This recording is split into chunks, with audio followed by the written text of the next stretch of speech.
Fala pessoal, sejam bem-vindos!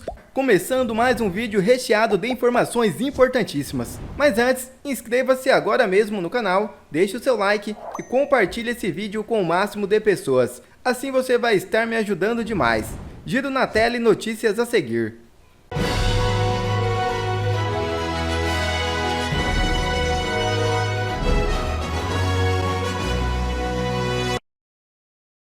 Procurador-Geral da Venezuela pede prisão de opositor Edmundo Gonçalves após desrespeito a intimações judiciais. É isso mesmo.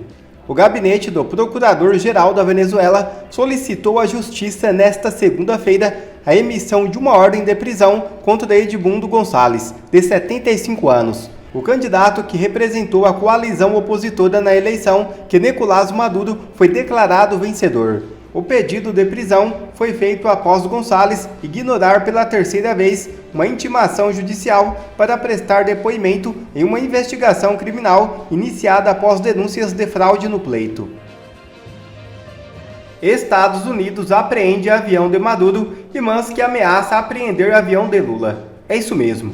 Os Estados Unidos apreenderam o avião do presidente da Venezuela, Nicolás Maduro, que estava na República Dominicana havia pouco mais de um mês. As autoridades norte-americanas levaram a aeronave para a Flórida nesta segunda-feira. De acordo com os Estados Unidos, a aquisição do avião viola as sanções impostas à Venezuela. A aeronave foi descrita como o equivalente venezuelano do Air Force One, avião que transporta presidentes norte-americanos e já havia sido fotografada em outras viagens de Maduro pelo mundo.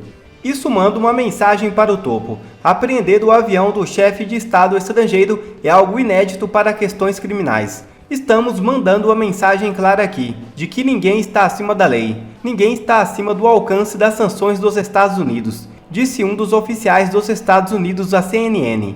Na sequência, o empresário Elon Musk ameaçou fazer o mesmo com Lula. Em uma postagem no X, Elon Musk ameaçou apreender ativos do governo brasileiro, se este não devolver as propriedades do X e da SpaceX, que foram apreendidas ilegalmente por ordem do ministro do Supremo Tribunal Federal, Alexandre de Moraes. Abre aspas. A menos que o governo brasileiro devolva a propriedade apreendida ilegalmente do X e da SpaceX, buscaremos também a apreensão recíproca de ativos do governo. Espero que Lula goste de voar em comercial, disse Musk. Doutor Sebastião Coelho, sábado nós temos um compromisso. E é um compromisso que o senhor vem nos provocando, nos tirando da zona de conforto, dizendo desde novembro do ano passado, naquele 15 de novembro, quando o senhor organizou-se para que em Brasília acontecesse um ato, no dia da proclamação da República, dizendo que o brasileiro deveria ter a nítida sensação de que o medo havia sido vencido. Nós, de fato, vencemos esse medo e a Paulista ganha força para esse sábado agora. Vitória, quero agradecer suas palavras inicialmente, você também é inspiração, não é? A sua coragem, eu vi você falando de coragem agora há pouco, né? Enfim, eu quero te agradecer e dizer que, olha, a dia 7 vai ser um momento decisivo. O país nunca teve uma oportunidade tão fantástica para tirar Alexandre de Moraes. Você sabe que desde o dia 20 de novembro de 2022, eu subi num caminhão e disse que a solução era prender Alexandre de Moraes, por conta do que ele fez durante as eleições, que foi à vista de todo mundo, e não estou falando de máquina, como ele conduziu o Tribunal Superior Eleitoral de forma parcial, dando tudo para um lado, que efetivamente foi declarado vencedor, e retirando tudo do outro lado. Mas depois disso, Vitória, esse cidadão, ele já cometeu tantos crimes, que, olha, se como fosse elencar, ele ficaria preso a vida toda. Ele já morreram pessoas sob sua responsabilidade, já matou sonhos de pessoas. Então, nós temos a oportunidade, e Deus nos abençoou e ajudou, com aquelas matérias da Folha de São Paulo. Nós perdemos um pouco, Cláudio, o rumo com essas questões do X, que é uma coisa muito importante, mas veja, das matérias da Folha de São Paulo, nós temos a materialidade do crime. Nós temos a prova dos crimes que o seu gabinete... Vamos situar da seguinte maneira, Pittoli. O CNJ, o Partido Novo, entrou com a representação contra os 2 magistrados. Disse, não posso porque é da responsabilidade do Alexandre de Moraes, do gabinete dele, nós não temos atribuição. Quando ele abriu aquele novo inquérito, todo dia ele abre um, ele disse o quê? Para apurar o vazamento e não apurar os crimes próprios dele, ele disse, olha, apurar quem vazou, certo? De mensagens particulares entre servidores. Portanto, já foi um covarde. Já tirou o corpo, dizendo, olha, foi coisa aqui entre servidores. Não, senhor. Os servidores estavam sob sua responsabilidade, sob o seu mando, certo? O servidor sobre o mando de Alexandre de Moraes, orientando o perito ao falsificar um documento. Veja, o servidor, o perito, ele é um servidor público. Servidor público. Quando ele trata daquela situação de mandar alterar o relatório, fazer criatividade, ele está cometendo o crime do artigo 297 do Código Penal, que é alteração do documento público. Ou do artigo 299, que trata da falsidade ideológica, inserir declaração falsa em um documento. Então, veja, isso é de uma gravidade estrondosa. Isso aí, Pittoli, seria suficiente para Alexandre de Moraes ter sido afastado, ou pelo menos ter se afastado dos inquéritos. Eu falei em outra oportunidade, vou repetir aqui.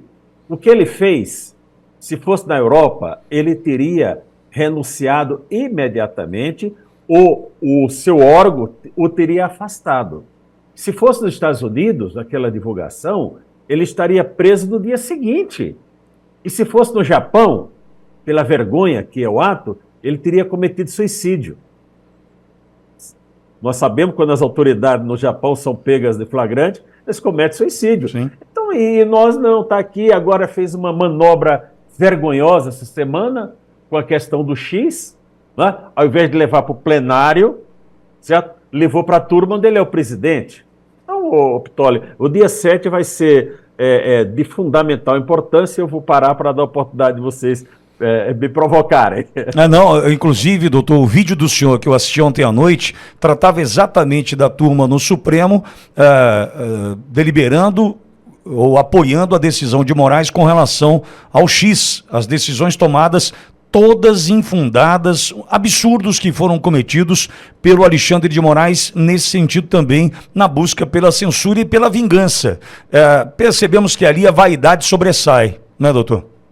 Com certeza, porque veja, olha qual é a situação, Pittoli. Quando no dia 13 de setembro do ano passado, eu denunciei na cara deles de que aquilo era um tribunal de exceção, que não era juízo competente, que eles eram odiados e tudo mais, o que eles fizeram no dia seguinte? Retiraram do plenário para colocar em sessão virtual, secreta, julgamento secreto. Mas fizeram mais, disseram que não. Os próximos serão julgados na turma. Onde o Alexandre de Moraes for relator, a turma que ele atuar é a competente. Qual a composição da primeira turma? Alexandre de Moraes, Cristiano Zanin e Flávio Dino. Pronto, já matou. A Carmen Lúcia, que já declarou que é seguidora do Alexandre de Moraes, e o Fux. Eu esperava um voto mais contundente do Fux ontem, contrário para valer. Ele fez uma ressalva, olha, quem não é parte do processo, e ninguém é parte do processo, porque ali não houve não tem um processo com uma citação de uma pessoa, tem apenas uma comunicação de ato que é diferente de uma citação que foi feita por rede social. Então, ele atropela todo o ordenamento jurídico, ou eu ouço dizer, a jornalista fala assim, olha, uma fonte do STF me disse que não ficaram satisfeitos. Senhores ministros, tenham um pouquinho de coragem, por favor. Se os senhores não estão satisfeitos e falam para alguns jornalistas, por que o senhor não vem a público e diz, olha, tem que levar para o plenário, tem que ser no plenário? Não, ele levou. Nós estamos, Cláudio e Pittoli e audiência, nós estamos reféns do Alexandre de Moraes do Dino e do Zanin. Os três resolvem. Os três resolvem. E os três são governo. Certo? O Alexandre de Moraes ajudou a colocar o Lula no governo. E os outros dois são parte do governo. Então nós estamos sendo governados por esses três ministros. E nós não podemos aceitar isso. O momento agora eu vou citar aqui o Pavinato, quando teve uma audiência na Câmara dos Deputados, que eu estive na mesma audiência, ele terminou a mesa dele, mas depois voltou, falou, quero falar uma coisa aqui, eu quero dar o crédito, porque foi o Pavinato que falou isso. Ele disse, olha, aspas para ele, ou nós prendemos Alexandre de Moraes, ou ele prende o Brasil, fecho aspas. É o que está acontecendo, o Silas acabou de dizer aí, olha, se ele tiver coragem de me prender, não sei o quê, dentro de uma normalidade, Silas, ele não vai te prender. Mas nós não estamos dentro de uma normalidade, entendeu, Pitoli? Nós temos uma situação em que esse cidadão ele pratica o arbítrio e fica por isso mesmo. Qual a responsabilidade? Senado Federal. Ontem eu assisti àquela audiência que o senador Girão fortemente conduziu, desde 5 da tarde até mais de 22 horas, e assisti pela televisão, né? Pela TV Senado e pelo YouTube. Mas ele mostrou que tem 3 PECs aprovadas lá no Senado que estão dormindo na Câmara dos Deputados. Então a responsabilidade ela é do Congresso como um todo. Olha, Pitoli, é uma vergonha ver que de 513 deputados, mais quase 400, 350 são dito de direita, entre aspas, né? Eles não consideram isso. Só 134, a atualização de ontem, assinaram o pedido de impeachment de Alexandre de Moraes. Então essas pessoas, eles estão brincando. Aliás, hoje eu vou ver quem não assinou de Brasília, que eu vou fazer um vídeo citando o nome de cada um aqui de Brasília. E as pessoas deviam fazer isso em cada estado, né? Então esse é o momento, Pitoli. Agora também, eu sou muito claro nas minhas coisas. Não adianta ir para a rua protestar sem proposta concreta. Tem que ter proposta. O Nicolas fez uma proposta de paralisação das atividades do Congresso. Perfeito, eu já estou falando isso há muito tempo. Senhores deputados, façam obstrução. Ah, mas nós só temos 30 senadores e 100 deputados. Pelo amor de Deus, 30 senadores? Vocês não deixam movimentar uma palha no Senado. 100 deputados, se o PL, que é o partido do presidente, juntando mais o Marcel, a Adriana, o Salles, o pessoal do Novo, juntando ali, e mais alguns do Centrão, pelo amor de Deus, em 2 tempos, para as atividades do Congresso Nacional, para que eles entendam que a população está revoltada com o Congresso, que não toma providência. A população, muitos falam assim para mim, Pitoli, mas embargador, olha, nós fomos para a rua, ficamos em frente dos quartéis e muitos acabaram, foi preso. Né? Então, esse medo foi natural das pessoas, como você citou, e nós rompemos essa barreira em novembro do ano passado. Então, olha, o que deve acontecer, no meu sentido? O Congresso deve votar só o que interessa. O que interessa?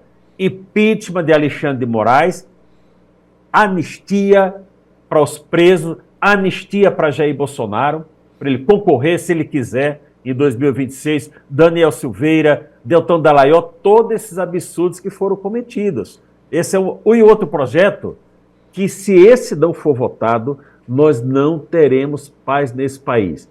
O nome é Contagem Pública dos Votos. Enquanto nós não tivermos contagem pública dos votos, nós não teremos paz nesse país, porque uma parte da população não vai acreditar naquela máquina de contar votos, não acredita. Isso aqui é verdade. Então você tem que fazer um instrumento, deixa a máquina continuar, mas você tem que ter um instrumento na Venezuela. Venezuela nos dando lição. O Maduro disse, olha, o nosso Tribunal Supremo aqui é igual ao do Brasil. Decidiu, está decidido. Não foi? As atas, que eles chamam lá, que são os boletins de urnas, eles tiveram a oportunidade de conferir, caramba, perdemos, não vamos divulgar. Mas a oposição divulgou, não é, Cláudio? E foi lá, comprovado que a oposição ganhou. E estamos vendo uma mulher, Maria Corina Machado, mobilizando multidão, dizendo nós vamos aqui, gente presa, adolescente presa, e todo mundo lutando. E nós aqui, preocupados com as emendas, olha, quando mexeu nas emendas, o Congresso rapidamente se reuniu. Não foi? Para, olha, minhas emendas não, aqui no meu pirão primeiro, não vou mexer com isso aqui não. Então, isso tudo, Pitoli, esse é o momento decisivo para a nossa nação.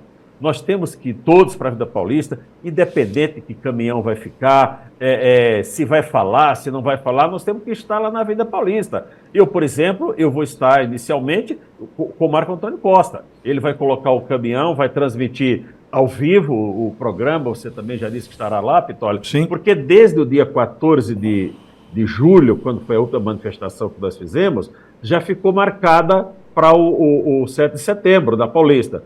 O Silas trouxe o movimento, que é um movimento grande, bora, vamos junto. Estamos com o Silas, estamos com o Bolsonaro. Exato. Enfim, e nós vamos estar todos lá. Quem não tiver a oportunidade de falar, não pode ficar com o biquinho. Não pode falar, não pode. Exato. Você fala com o povo da rua. Quando eu estive lá em 25 de fevereiro, o que eu curti mais foi andar ali no meio do povo, bater papo, ouvir as pessoas, né, Pitoli? Sem então dúvida. Desculpe, falei demais. Não, não. Vocês.